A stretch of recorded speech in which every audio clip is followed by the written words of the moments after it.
I'm going to tell you things that you already know, but put them in a way that I hope will be useful when you're stuck, when you're trying to influence someone who you just can't seem to get anywhere with, or when you're trying to influence somebody who's new and you don't know very well and you only get one shot. I can summarize everything with 6 words. I call these the magic words that are the secret of the universe. The 6 words are, everyone expects to be paid back. What that is about reciprocity.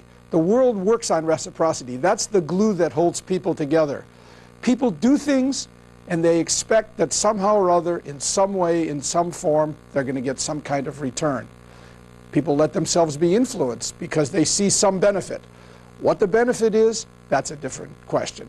So here's a model that gives you a sense of how it is that you can influence someone when you're stuck, when you have to do diagnosis. First of all, assume that everyone, even the really difficult person, is a potential ally.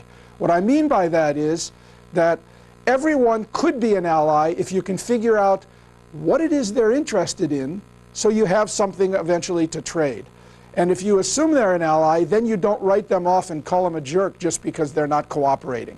You stop and say, how could I find that little bit of overlap, that area where we have some common interests, and we use those common interests to trade.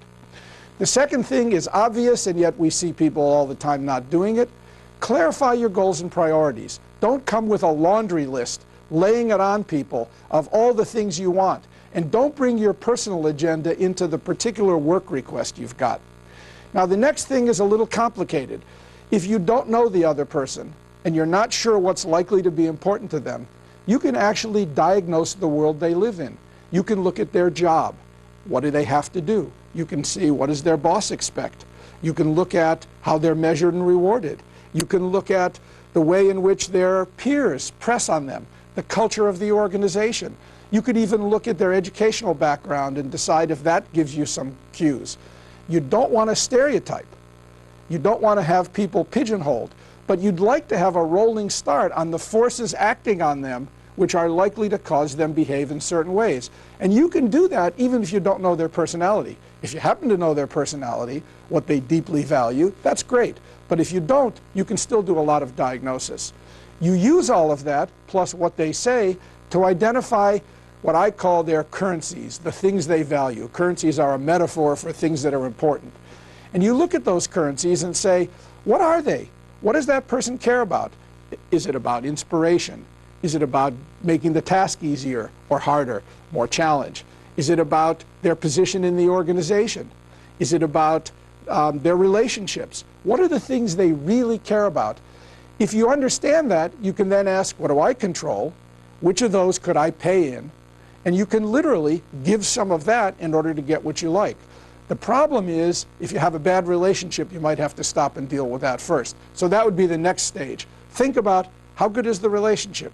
Do I need to spend some time getting to know the person? Do I need to do some small transaction in which I give a little first, so I make myself vulnerable in order to get them to give back? And then finally, when you know what to trade, you can give and take. Using this basic idea, you could influence anyone, upwards, outside the organization, even your own subordinates who you probably have noticed don't take orders so well either.